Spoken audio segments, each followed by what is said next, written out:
Assalamualaikum warahmatullahi wabarakatuh. Selamat sore teman-teman. Waalaikumsalam warahmatullahi Kita kembali wabarakatuh. lagi di acara Sarfin Talks kali ini yang berkolaborasi dengan Fusi Jatim. Dan tema di sore hari ini kita akan membahas tentang overview produk keuangan dan investasi syariah di masa krisis. Dan di sesi kali ini dibagi dua sesi. Yang sesi pertama kali ini kita bersama OJK Jawa Timur dan sesi kedua akan bersama Mang Amsi, founder Syariah Saham di besoknya. Nah, di sore hari ini kita sudah kedatangan pemateri kita dari Bapak Mulyanto selaku perwakilan dari OJK Jawa Timur yang akan membahas tentang produk keuangan syariah, terutama bagaimana sih overview-nya di kondisi krisis seperti sekarang ini. Mungkin itu saja pengantar dari saya serahkan ke Pak Mulyanto untuk mulai membawakan materinya. Mungkin Pak Mulyanto sudah bisa mulai untuk menjelaskan pemaparan materinya, Pak. Materi ini, oke. Ya, baik Mas Fikri. Assalamualaikum warahmatullahi wabarakatuh. Juga teman-teman FOSEI yang lainnya juga dari Servin, barangkali dari FOSEI tadi diperkenalkan ada Mas Vicky Lufian ya. Vicky Lufian, lalu yang lain, wah ini sebetulnya waktu yang bagus ya.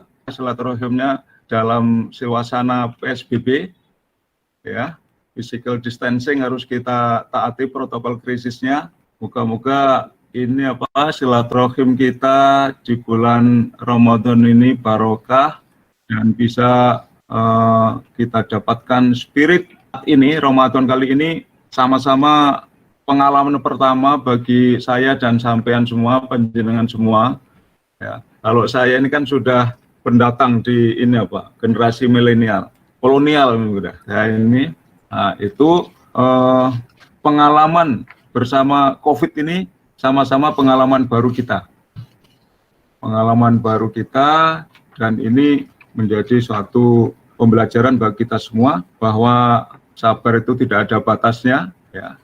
Maka demikian pula dalam beraktivitas ya dari muamalah sampai dengan ibadah ini dalam suasana apapun, ya, saya kira kita harus tetap mengamalkan yang namanya sabar, yang tidak ada batas. Sabar bukan berarti diam, tetapi kita tetap berikhtiar dan tawakal. Itu paket, ya. Ikhtiar, sabar, tawakal. Paketnya dalam berusaha itu. Jadi para peserta silaturahim semua di sini, di forum Syaritalk ya. Syaritalk ini sesuai dengan permintaan kami diminta untuk menyampaikan overview produk keuangan syariah ya pada masa krisis. Pastinya produk-produknya sama ya. Produk keuangan syariah sama, mengantarkan kepada kita semua sebagai orang-orang yang beriman supaya kita masuk Islam secara kafah, ya. Khulud fi silmi kafah. Orang-orang yang beriman masuklah Islam secara kafah, bukan hanya ibadah sehari-harinya, tapi juga dalam maisyaroh, dalam pemenuhan kebutuhan. Secara umum produk-produk keuangan syariah itu terbagi pada 3 besarannya. Produk yang berbasis jual beli hasil dan produk yang berbasis sewa. Itu besaran. Tapi di luar produk itu ada produk-produk yang sifatnya administratif. Ya, garansi, kafalah. Itu produk yang secara laporan keuangan berada di rekening administratif ya, di bawah itu. Ya tadi ada baik, ada bagi hasil, ada sewa, itu kebanyakan di sisi aktiva. Kalau ini laporan keuangan, sisi aktiva dari suatu lembaga jasa keuangan, bank ataupun yang lainnya. Tapi untuk sisi pasifa, ya, sisi pasifa bisa juga produk yang sifatnya titipan atau wadiah. Ya, selain untuk produk bagi hasil tadi. Untuk produk baik, ya, selama ini dikenal dengan nama murabahah atau jual beli secara tangguh. Kemudian produk-produk yang bagi hasil, ada produk mudharabah, ada juga musyarakah. Lalu untuk yang produk sewa, ijaroh, ya, itu salah satunya, ijaroh. Dalam pengembangannya, jadi para peserta, mas-mas atau mungkin ada bapak, ibu sekalian, itu Departemen Perbankan Syariah (OJK) ini sudah dimulai sejak di Bank Indonesia dulu. Departemen Perbankan Syariah sudah mengeluarkan kodifikasi produk jasa keuangan syariah. Kodifikasi produk jasa perbankan syariah. Jadi produk-produknya ada di sana semuanya untuk perbankan syariah, mulai dari yang penghimpunan dana, yang wadiah, ya, kemudian mudharabah, ya tentu saja penghimpunan dana sama sebagaimana yang selama ini kita kenal. Kalau tadi wadiah, mudharabah itu adalah akadnya. Dalam sehari-hari kita sudah kenal yang namanya dana pihak ketiga, ada giro, tabungan, deposito. Itu akadnya tadi wadiah, mudharabah, dan bisa juga mudharabah muqayyadah. Kalau itu mau ini apa? Yang khusus.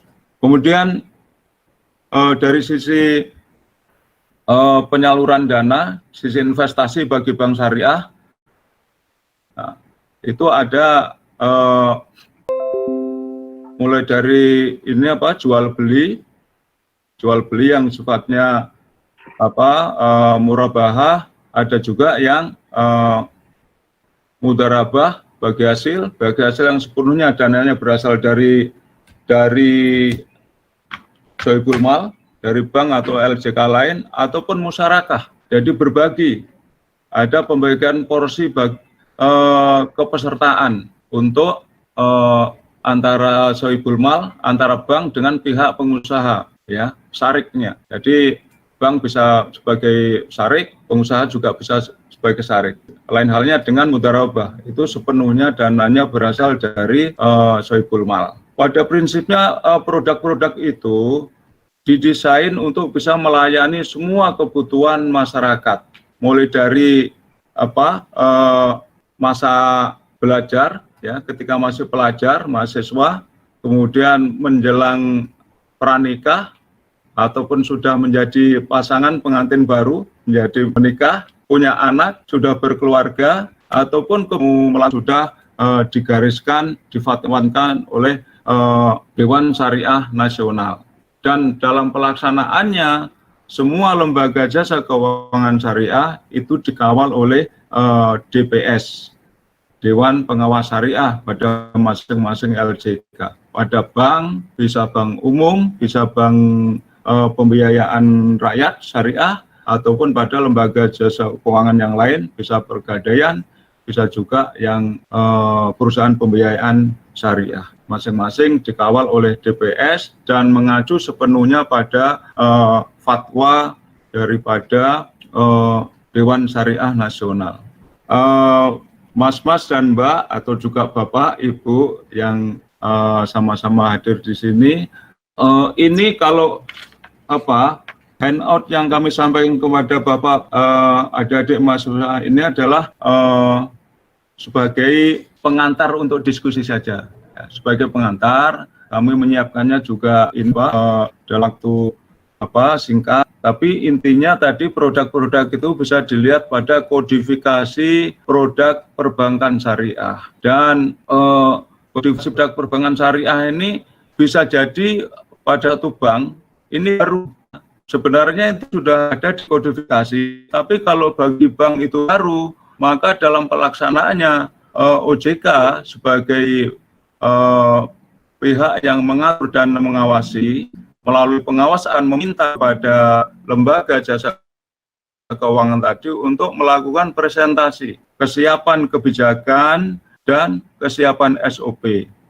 Ya, kita akan mereview tata kelola daripada produk baru tadi dan juga penerapan manajemen risikonya, sehingga produk itu ketika di launching, ketika ditawarkan kepada nasabah benar-benar bisa memberikan rasa aman pada produk keuangan syariah ini. Harus ya, walaupun maghrib itu kita tunggu-tunggu bersama, hanya ya tidak boleh ada gorornya dan tidak ada riba ya.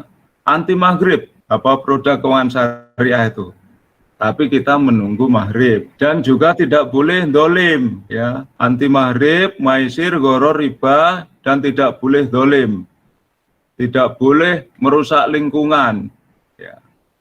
Itu produk-produk keuangan syariah, baik itu dalam suasana situasi normal ataupun dalam situasi pandemi COVID seperti sekarang, hakikatnya produknya sama. Yang perlu kita catat atau kita pahami bersama, mungkin adik-adik mahasiswa, para pegiat ekonomi keuangan syariah, FOSE, dan juga syariah fintech, saya kira sudah paham yang namanya ayat restrukturisasi, ayat restru. Akhir-akhir ini ya, dalam mulai awal Maret ini kan ada, Maret apa April ya, yang ini intinya ada OJK mengeluarkan yang namanya peraturan otoritas jasa keuangan dalam rangka counter cyclical.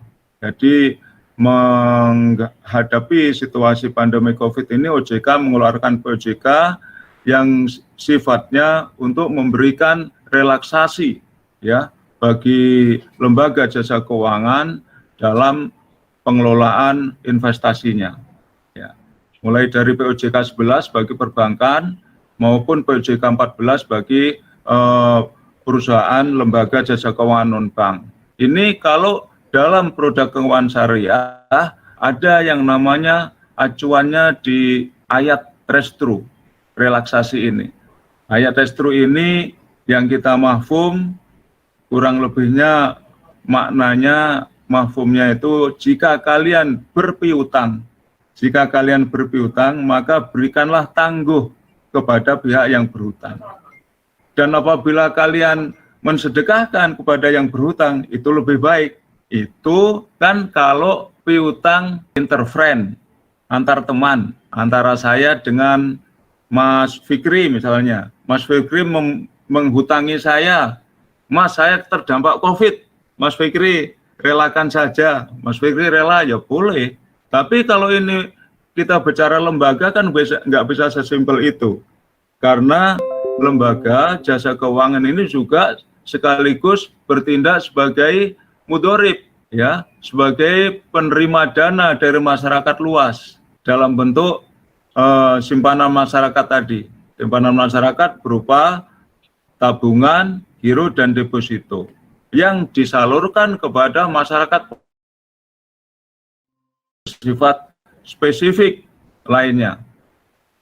Ini bisa difasilitasi oleh lembaga jasa keuangan dengan menggunakan sumber dana dari masyarakat luas. Inilah uniknya dari bank yang menghimpun dana dari masyarakat juga menyalurkan. Jadi sebagai mudorib juga sekaligus sebagai sohibul mal.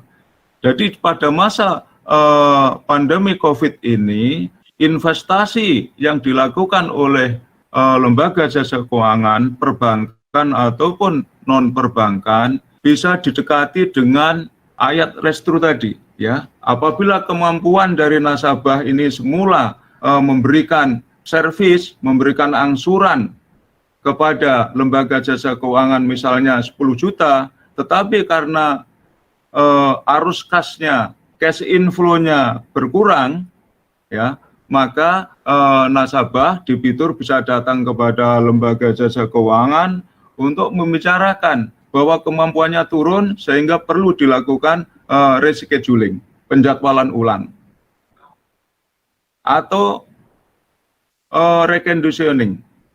Reconditioning itu kalau semula katakanlah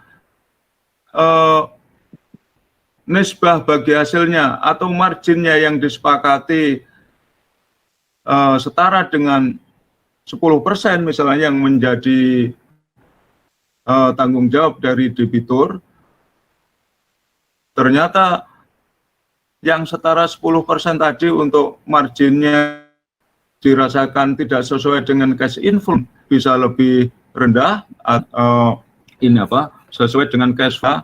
Ini harus dijaga fairness-nya, ya, karena baik dan juga pelaksanaan kegiatan usahanya. Jadi inilah simbiosis mutualisme ini yang ditekankan oleh produk keuangan syariah, produk jasa keuangan syariah, sehingga bisa bersama-sama maju, bisa bersama-sama berkembang fastabiqul khairat untuk memberikan kesempatan seluas-luasnya kepada semua pihak terjadinya full employment, ya, terjadinya pelaksanaan kerja, karena value yang didasari oleh produk jasa keuangan syariah adalah value bekerjanya semua komponen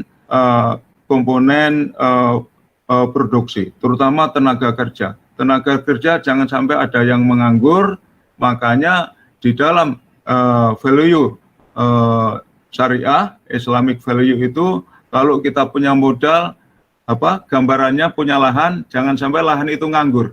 Harus diamanahkan, diserahkan kepada pihak tertentu yang bisa, yang punya kecakapan untuk mengolah. Maka seperti itu pula, kalau kita punya modal similar dengan tanah tadi, jangan sampai hanya disimpan di rumah dalam bentuk batangan emas ataupun dalam bentuk lembaran-lembaran strong currency, let's say euro ataupun US dollar, kita simpan tanpa kita serahkan kepada lembaga jasa keuangan atau pihak lain yang bisa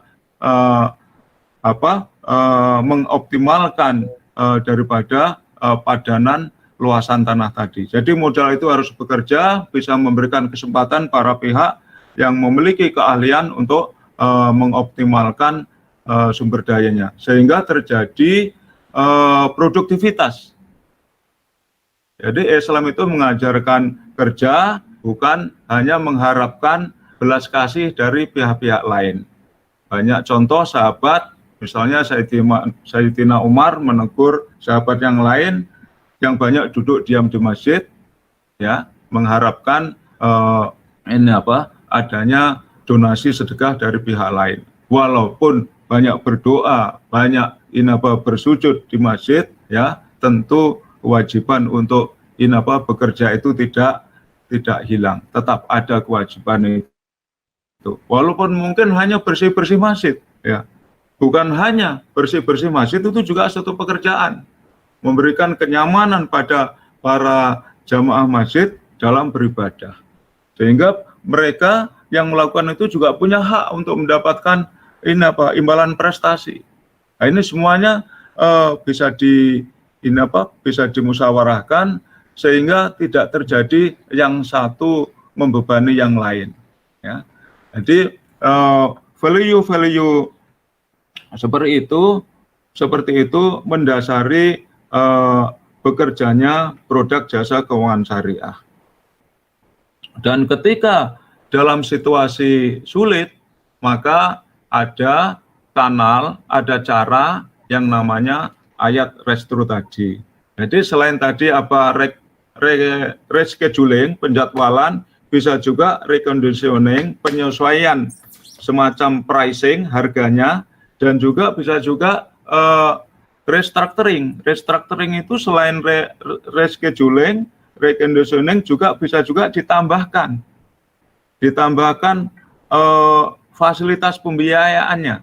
Kalau semula pembiayaannya let's say 500 juta, ternyata untuk bisa menggerakkan aktivitasnya tadi, aktivitas produktif dari si debitur tadi dianalisa ulang, membutuhkan tambahan modal kerja atau tambahan untuk investasi, sehingga membutuhkan selain 500 juta tadi, katakanlah perlu tambahan 100 juta, maka inilah yang namanya restrukturisasi. Jadi selain reschedule, bisa juga di pricingnya disesuaikan, dan juga ada tambahan fasilitas. Itu namanya paket lengkap dari Restro.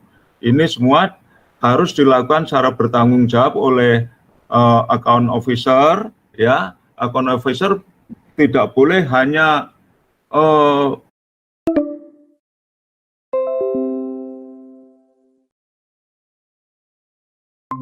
275 itu bisa bisa dibuka, bisa dipelajari. Nah, di sana dikatakan mengenai apabila kalian berpiutang maka berilah tangguh atau disedekahkan. Kalau lembaga jasa keuangan ya tentu saja tidak bisa langsung disedekahkan kecuali kepada nasabah-nasabah kecil. Nasabah-nasabah kecil ya, mikro mungkin 2 juta, 5 juta, atau mungkin bisa sampai 10 juta, setiap lembaga jasa keuangan punya yang namanya dana kebajikan, Qardul Hasan. Qardul Hasan bisa dimanfaatkan untuk membantu ya gorimin seperti itu. Kalau memang ini benar-benar nggak bisa ya, ataupun pokok dari hutang yang diterima dari lembaga jasa keuangan itu, lembaga jasa keuangan bisa ya melunaskan dari dana kebajikan, dana Qardul Hasan yang terhimpun di lembaga jasa keuangan itu. Saya kira ini sudah 30 menit ke depan sampai jam 5 saya mungkin sudah banyak bicara ya. Itu yang saya sampaikan sebagai pengantar diskusi, atau mungkin ada pendapat yang lain, monggo silakan. Waktu saya kembalikan kepada Mas Fikri nggih. Assalamualaikum warahmatullahi wabarakatuh. Waalaikumsalam warahmatullahi wabarakatuh. Terima kasih atas pemaparan materinya dari Pak Mulyanto. Mungkin teman-teman yang mau bertanya silakan tanya untuk di kolom chatnya. Mungkin kalau dari saya mau bertanya sedikit, Pak. Silakan. Terkait kebijakan Restro, ini menarik sih Pak, karena kan kemarin katanya Pak Presiden memang sudah ditetapkan untuk membantu orang-orang yang terdampak COVID, tapi pada pelaksanaannya di lapangan kan juga masih ada beberapa kendala, seperti halnya waktu penerbitan kebijakan Restro dari Pak Presiden itu juga nggak. Ya, ada pengurangan demand dari produk yang dihasilkan oleh debitur itu, nasabah itu. Itu tentu saja setiap lembaga jasa keuangan wajib melakukan analisa secara profesional. Ya. Dan tadi ngomong tata kelola, paketannya adalah penerapan manajemen risiko. Demikian, Mas. Nah, berarti paling penting itu poinnya ada di cash flow ya Pak ya, harus ngecek cash flow-nya itu sebelum terdampak COVID sama setelah terdampak COVID seperti apa perkembangannya ya Pak ya. Benar, ya. Jadi sebelum adanya pandemi, arus kasnya seperti apa? Nah, kalau memang setelah pandemi ini terjadi penurunan arus kas, ya itu bisa diinisiasi sebagai salah satu bentuk terdampak COVID. Salah satu ya, tidak mutlak ya, bisa jadi kan mungkin ada faktor-faktor lain. Ya. Terus apakah ada kebijakan khusus terkait Restro itu? Misalkan yang di Restro itu untuk angsurannya saja, bunganya atau marginnya masih tetap jalan, atau memang dari pemerintah ada subsidi margin, Pak? Nah ini kalau skema Restro itu dikembalikan kepada masing-masing lembaga jasa keuangan, perbankan ataupun non-perbankan, bisa memiliki skim Restro yang berbeda-beda, yang juga nantinya akan disesuaikan dengan kemampuan masing-masing si debitur yang menerima pinjaman tadi, ya. Dan untuk tadi yang belakang disampaikan tadi subsidi margin tadi, ini baru-baru ini kan dirilis sama Menteri Keuangan, ada yang namanya subsidi pricing atau subsidi bunga, itu saya kira itu juga termasuk ini ya, margin ataupun bagi hasil nanti. Tapi mekanismenya memang sampai saat ini belum kita dapatkan. Hanya yang harapannya supaya tepat sasaran, karena ini uangnya adalah uang negara itu juga uang dari rakyat semuanya, dan tentu saja ini penggunaannya harus harapannya tepat sasaran dan harapannya kepada tadi debitur yang benar-benar terdampak oleh pandemi COVID tadi. Kalau nggak terdampak, yang nggak usah ikut-ikutan mengajukan. Jadi biar yang berhak ya, sama juga lah kalau kita itu ini ada orang sedekah ke kita kan kita juga nggak bisa nolak. Tapi kalau bisa kita serahkan pada yang ini yang lebih berhak, ya itulah mulianya Islam kan seperti itu. Ada yang lebih berhak, kenapa kita juga ini? Nanti kita bisa kebawain jadi berlebihan, ya, jadi greedy. Padahal untuk apa, ya? Banyak itu pertanyaan-pertanyaan yang sebenarnya selain orang yang bertanya itu masyarakat yang lain yang lebih membutuhkan banyak yang benar-benar terdampak. Itu kira-kira, Mas. Ya. Terus ini kembali ke basic mungkin Pak pertanyaannya. Ya, kalau silahkan. Untuk mengajukan restru sebenarnya proseduralnya seperti apa sih Pak? Karena kan banyak masyarakat yang kadang itu masih takut-takut datang ke bank, takut-takut nanti ditagih sama akun officer-nya. Nah, kalau misalnya pengajuan restru sendiri itu seperti apa proseduralnya Pak? Wah, ini jadi fokus ke restru ya, jadi review produknya ini produk restru. Mungkin nanti di nggak apa-apa. Jadi ini OJK menghimbau kepada masyarakat luas, ya, selaku nasabah peminjam dari bank-bank atau lembaga non-bank itu untuk menyampaikan pengajuan secara online, ya, secara online bisa melalui email atau melalui WA. Dan setahu saya bagi nasabah-nasabah yang masih gaptek, ya, yang mungkin boro-boro email, WA juga enggak ini, itu lembaga jasa keuangannya akan proaktif kepada tadi nasabah-nasabah mikro, ultra mikro, itu akan dilakukan pendekatan secara proaktif, didatengin dengan tetap menjaga protokol krisis COVID ini, physical distancing, ya, untuk diberikan penawaran restru. Itu seperti itu. Jadi ya nasabah nggak usah ya kenapa takut, ya nggak perlu takut. Namanya ini kan yang penting kan kita tidak mengambil hak orang lain. Memang situasinya ini situasi yang harus memaksa kita melakukan ini peninjauan ulang atas kewajiban-kewajibannya, ya silakan saja itu dilakukan. Tadi disarankan kalau bisa melalui email, kalau melalui bisa juga telepon, diusahakan tidak ini tidak berkerumun atau bergerombol atau apa namanya. Intinya sama-sama kita dukung apa yang menjadi anjuran pemerintah, ya, protokol krisis, ya, physical distancing, supaya yang menjadi beban kita saat ini, pandemi COVID ini juga bisa diatasi, mata rantainya bisa terputus sehingga bisa beraktivitas secara normal kembali. Ya, terus ini Pak, apakah hanya dikhususkan untuk masyarakat yang menengah ke bawah, atau mungkin yang levelnya mikro atau ultra mikro untuk pembiayaannya? Kalau misalkan kayak misal pembiayaan KPR, terus pembiayaan kredit bermotor, itu juga bisa pengajuan restru Pak? Ya bisa saja Mas. Ya, semua pembiayaan, semua fasilitas pada intinya bisa bisa mendapatkan fasilitas restru tadi.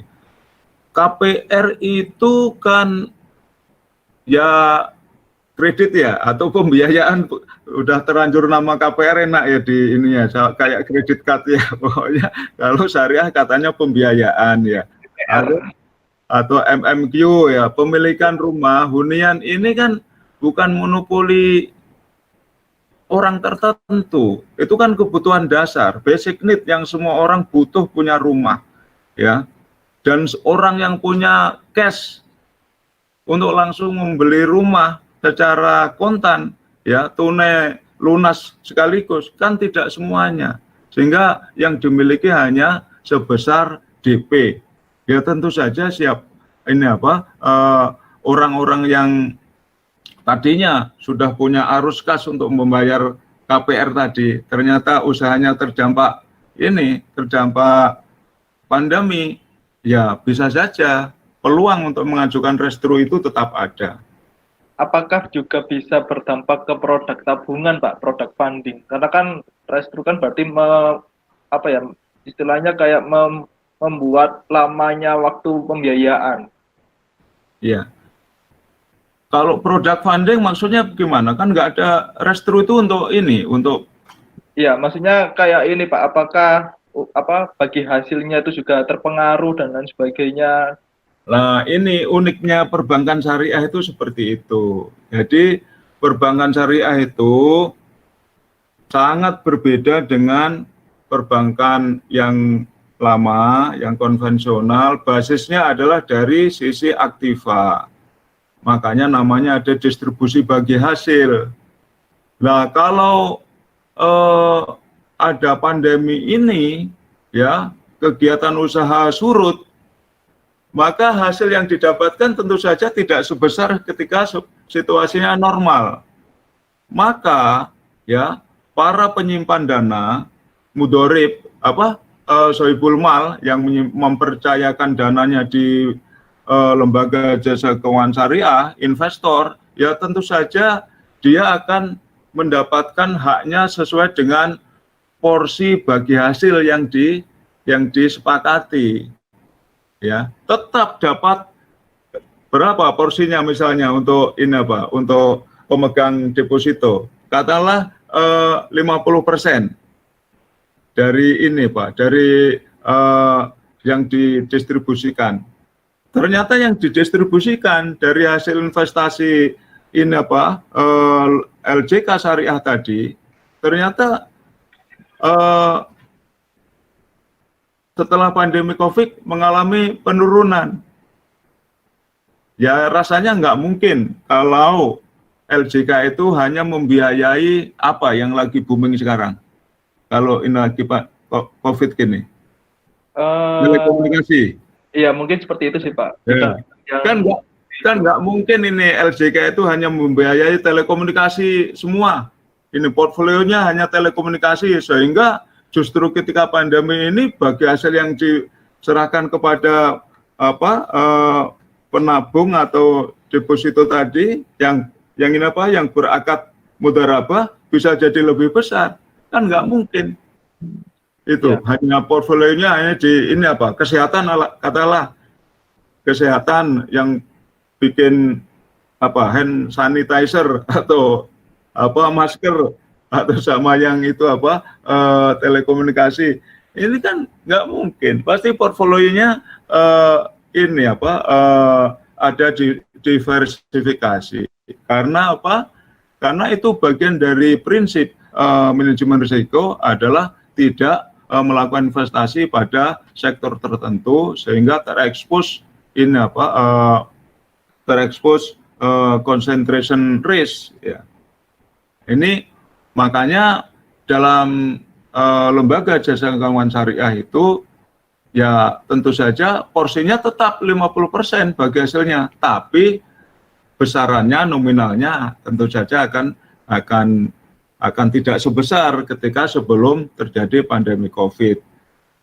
Ya, kita tahu kalau semisal porsi bagi hasil di lembaga keuangan syariah kan juga sedikit banyak dipengaruhi sama suku bunga acuan, Pak. Nah, kalau misalkan di perbankan konvensional kan pasti bakal mengikuti di suku bunga acuannya, sedangkan di perbankan syariah saya tahu beberapa produk pembiayaan sekarang lagi di-hold oleh lembaga keuangan syariah, apalagi banyak orang yang pengajuan restru, berarti sedikit banyak porsi bagi hasilnya pasti bakal lebih turun dan lebih sedikit daripada perbankan konvensional ya, Pak ya?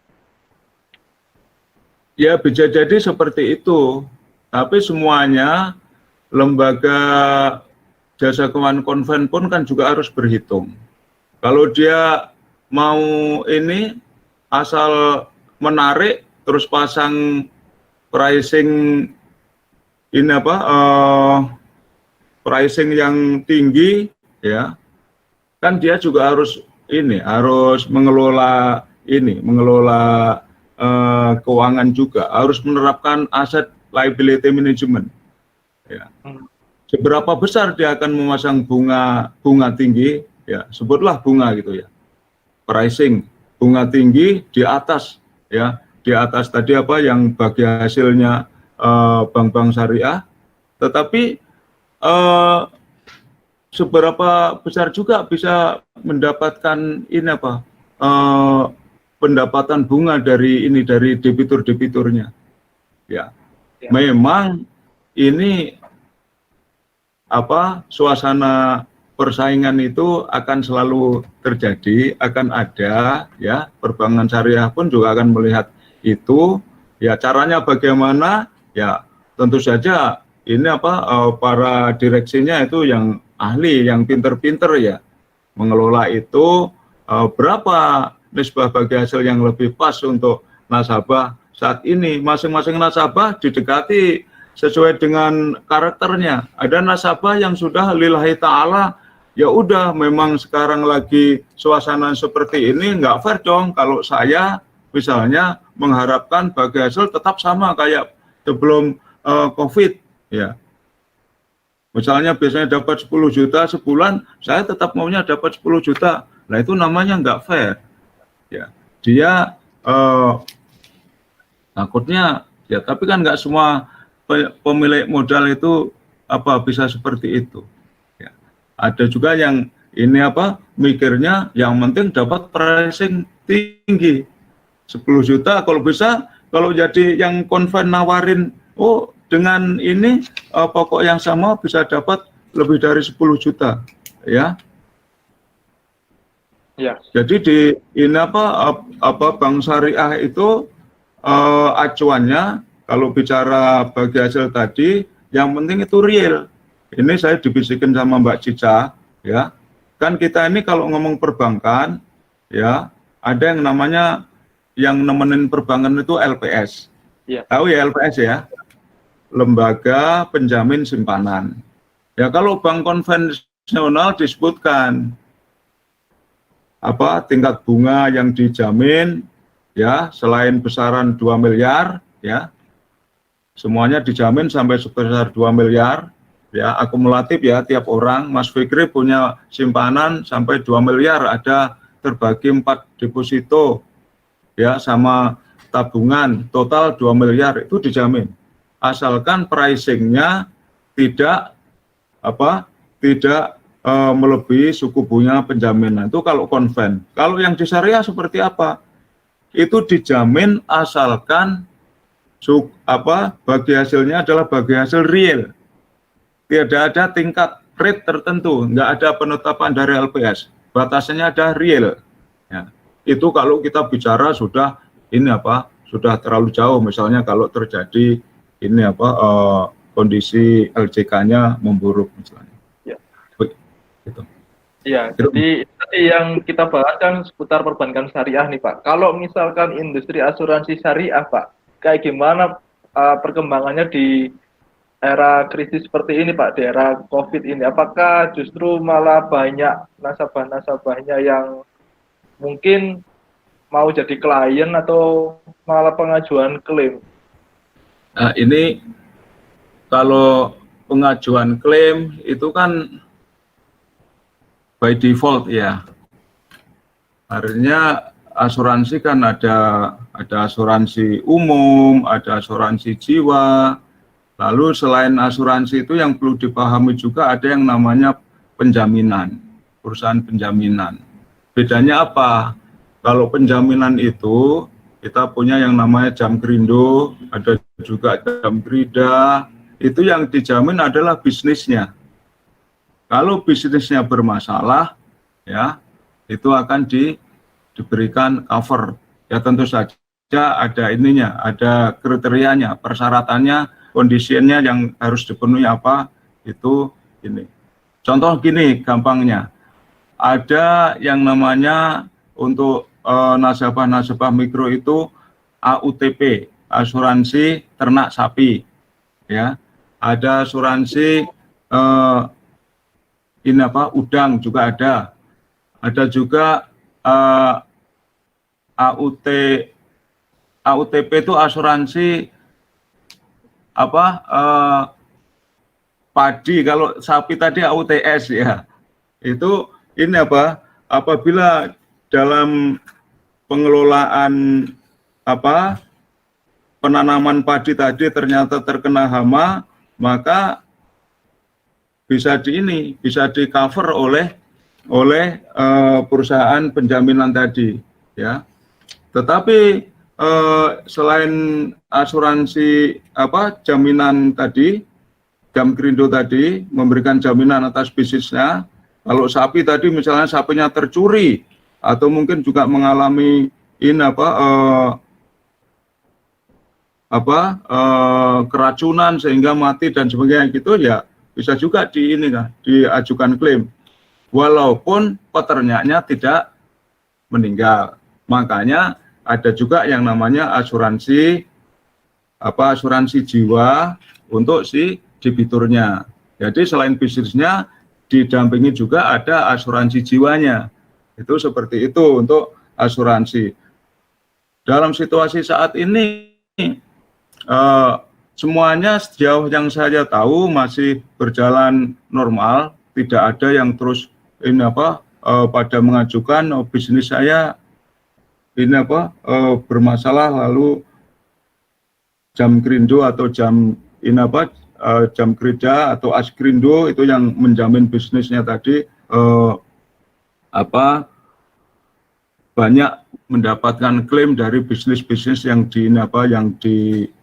yang mengalami kegagalan sehingga mengajukan realisasi penjaminan tadi. Itu ya bisa jadi ada, tapi kami belum secara data kita belum dapat mungkin jadi beberapa bulan ke depan bisa terjadi.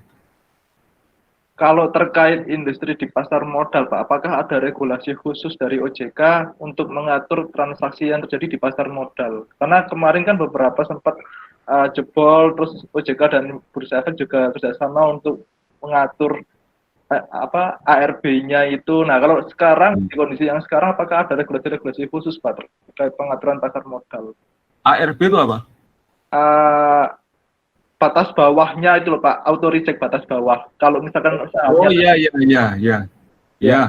Jadi ya itu salah satu policy yang dilakukan oleh OJK, proaktif dari OJK. Bahkan selain ARB tadi kan ada kewenangan ya dari direksi untuk melakukan buyback atas saham yang listed di bursa tanpa RUPS. Tanpa RUPS, direksi diberi kewenangan untuk melakukan buyback. Itu salah satu kebijakan OJK untuk memberikan suasana yang lebih baik bagi kondisi kinerja bursa.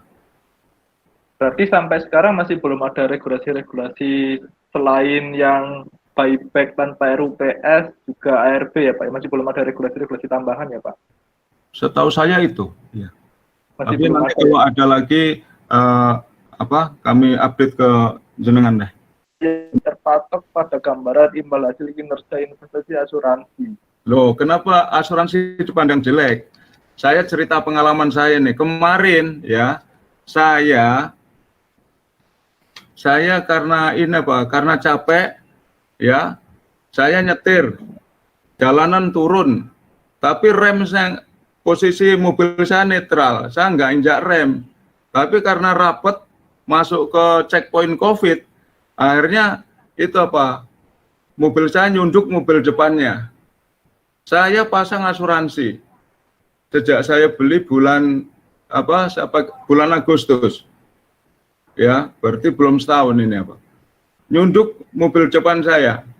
Saya tanya, ini saya minta soft copy polisnya ke orang rumah, ke istri saya kirim ke marketingnya, polisnya ada di di Jakarta, ya.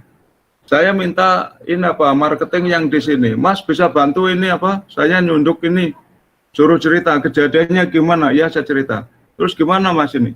Bisa Pak, bisa kita bantu.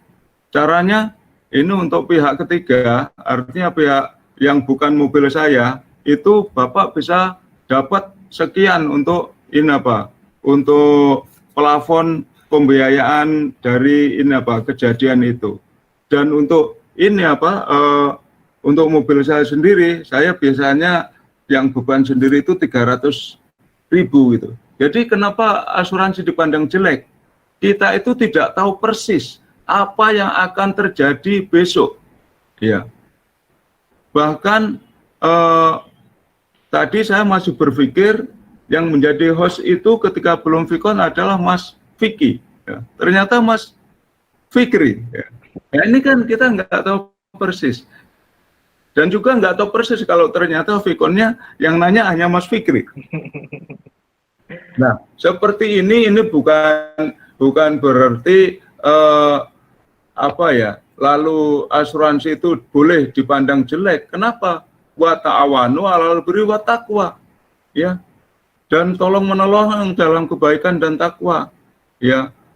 Mengantisipasi sesuatu ya yang kita ini apa tidak bisa menghindari itu boleh, dan fatwa DSN mengamini itu. Silahkan untuk melakukan transaksi itu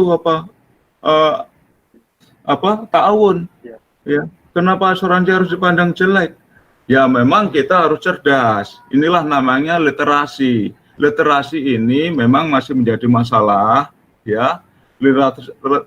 Literasi keuangan kita itu masih belum bisa dikatakan bagus, ya. Yang produk-produk utama, ya, itu misalnya bank tadi namanya tabungan, pinjaman, yang macam-macam. Juga orang tahunya baru sebagian kecil, apalagi mengenai asuransi, apalagi mengenai pasar modal, yang tulisannya kalau asuransi itu polisnya kecil-kecil, harus pakai kaca pembesar.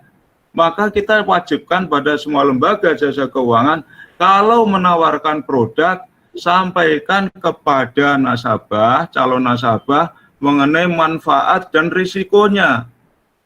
Itu yang selalu kita tekankan, selain setiap lembaga jasa keuangan wajib menerapkan tata kelola yang baik dan penerapan manajemen risiko.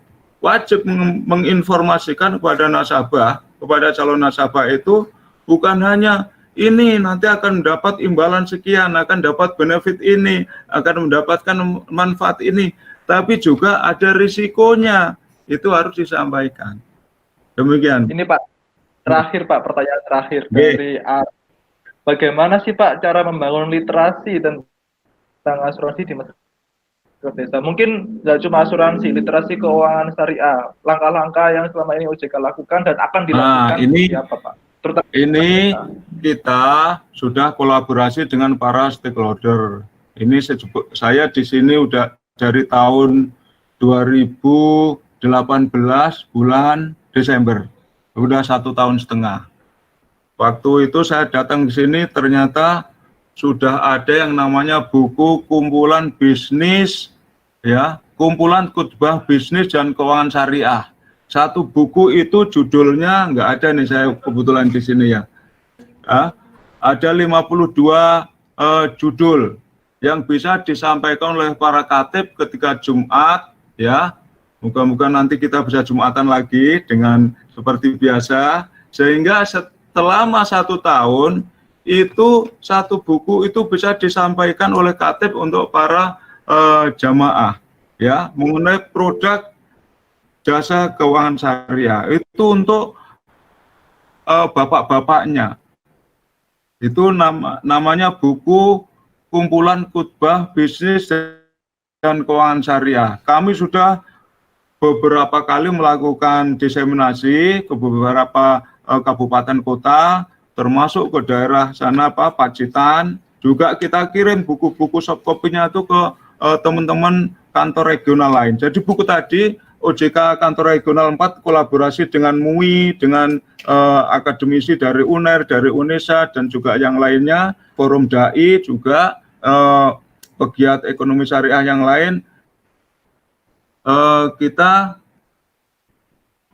ini apa, termasuk FOSA ikut nggak ya waktu bikin buku? Oh, FOSA belum ikut, nanti kita aja lah kalau kita bikin buku lagi. Karena udah ada 3, itu kan baru 1 buku tadi. Kumpulan khutbah, bisnis dan keuangan syariah. Tahun berapa Mbak Cica? 2015. Lalu 2018 akhir, ya triwulan keempat, itu kita bikin buku lagi, menyusun buku dengan stakeholder tadi, dengan FODAI, Forum Dai, akademisi, dan juga MUI. Itu buku untuk ibu-ibu, majelis-majelis taklim ibu-ibu itu kita siapkan buku Pintar Keuangan Syariah. Jadi nanti bapaknya sama ibunya kalau ketemu ngobrolnya mengenai produk jasa keuangan syariah. Lalu 2019 Mas, kita bikin lagi buku untuk anak-anak ini, anak-anak pelajar mahasiswa, ya, itu seperti ini, namanya kita branding dengan buku Gaul Keuangan Syariah. Buku Gaul. Kita launching bersama dengan teman-teman BPRS kemarin, di launching dengan tabungan gaul. Ya, ada ini apa? Ada BPRS yang sudah melonsing tabungan gaul itu bersamaan dengan buku Gaul Keuangan Syariah. Jadi ini nanti adik-adik pelajar, mahasiswa bisa secara ini apa, mudah, karena kita pakai pakai bahasa gaul juga, ini pakai proses gitu ya, supaya mudah untuk dicerna, dan harapannya Bapak, Ibu sama putra-putrinya kalau ngomongin produk jasa keuangan syariah bisa ngeriung, bisa nyambung. Itu salah satu upaya kami untuk melakukan peningkatan literasi keuangan syariah di Jawa Timur. Soft copy dari buku ini kita kirim ke teman-teman kami di kantor regional lain di seluruh Indonesia. Ya, kalau mereka mau melakukan pencetakan, silakan untuk dilakukan diseminasi. Selain itu tentu saja kami akan terus melakukan sosialisasi dan juga edukasi mengenai produk jasa keuangan syariah ini kepada masyarakat luas, termasuk dalam beberapa kesempatan dengan FOSAI, saya kira juga sudah beberapa kali dilakukan, dengan kampus-kampus yang lain juga kita lakukan. Ya, intinya semangat, kita nggak boleh kendor, bahwa ini bagian dari Fastabiqul Khairah, bagian dari amal ibadahnya Mas Fikri dan juga kita semua. Ya, saya tertarik yang buku dakwah itu Pak, yang dakwah yang untuk khotibnya itu, karena kan kemarin beberapa bulan yang lalu itu sebenarnya dari FOSI sendiri sudah ada kegiatan untuk bersama teman-teman FOSI nih Pak, untuk pendistribusian buku dakwahnya itu di masjid-masjid yang sudah disurvei sama teman-teman FOSI. Mungkin bisa dikirim e-booknya sih Pak, karena sepertinya menarik itu, biar khotib juga nggak dakwah terkait akidah tauhid saja, tapi juga perihal muamalah. Seperti itu sih Pak. Ya, siap. Nanti bisa ditindaklanjuti. Dengan senang hati kita akan kita bikin kerjasama ini. Kebetulan saya ambil cover dari buku kumpulan khutbah bisnis dan keuangan syariah, seperti ini. Mungkin teman-teman bisa lihat, Mas Fikri bisa lihat? Bisa Pak, bisa. Nah, seperti ini. Nanti kalau e-booknya bisa kita di website OJK bisa diunduh, Mas. Oh ya, siap Pak, siap. Nanti website OJK bisa diunduh, disikapi uangmu dengan bijak. Ya. Nanti kalau belum berhasil juga, kalau mau datang ke OJK KR4 ke kantor kami juga silahkan, kita bantu. Tapi kita tetap menunggu COVID-nya reda. Ya. Baik. Mungkin Pak, sesi kali ini. Terima kasih waktunya Pak Mulyanto. Semoga Bapak dan rekan-rekan OJK Kantor Regional Jawa Timur selalu diberikan kesehatan dan Amin. Amin. Bapak bisa cepat berakhir ya Pak dan bisa Iya. silaturahim Iya. tetap mudah. Terima Amin. kasih Iya. banyak, Pak. Iya. Selamat menunggu berbuka puasa. Jangan lupa buka Iya. yang manis-manis ya Pak ya. Ya, sama-sama. Sudah dapat takjil belum ini Mas Fikri sama yang lain-lain? Ini kayaknya lagi mau nyari ini Pak teman-teman. Oh gitu. Ya, ya. Ya, salam semuanya, salam kenal. Ini mohon maaf belum bisa menyapa satu-satu. Saya tahunya cuma nama Fikri sama Vicky Lufian aja. Ini banyak. Ternyata ada Mas Hamdan, Abdul Lubis, Dika, Mega. Ini semuanya di Surabaya nih. Atau di mana nih? Kita nggak tahu ya. Timur ini Pak. Oke, selamat. Oke, assalamualaikum warahmatullahi wabarakatuh. Waalaikumsalam warahmatullahi wabarakatuh.